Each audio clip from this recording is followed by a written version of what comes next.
Hello guys, welcome back. I'm back with a new recipe today. So orange is one of my favorite fruits and I tend to do a video based on orange every season.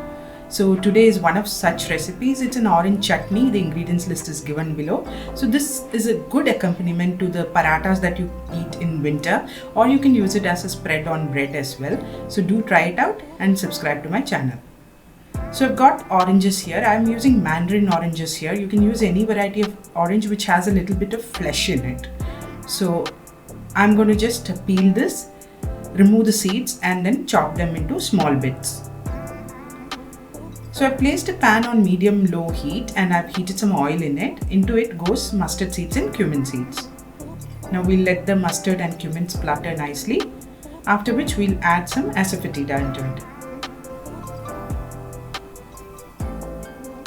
Now once that is also mixed well,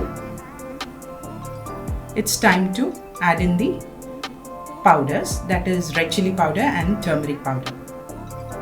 Make sure the flame is low, we don't want the red chilli powder to burn. So we'll just give it a nice mix. And then I've got my chopped oranges in here, which I'm going to add in. Mix it well into the spices.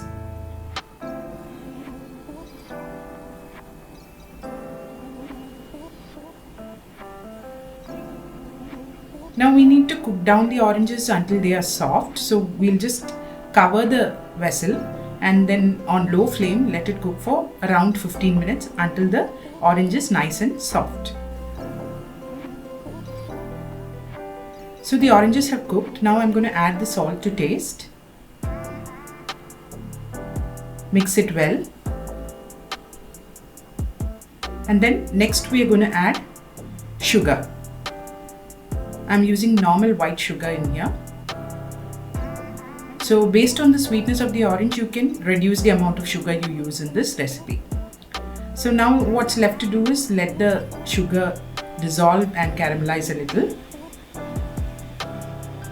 So we'll mix it for another 2 to 3 minutes.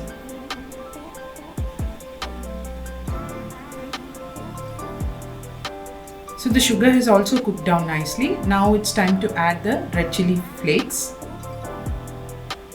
as well as a little bit of vinegar. Now you can switch off the flame and let the chutney cool down and transfer it to an airtight container. It's really tasty to have as a spread on bread or as an accompaniment to parathas, or you can use it anywhere that you use chutney, that is with snacks, etc. So do try this recipe and let me know in the comment section. I'll see you next time with a new video. Until then, bye bye.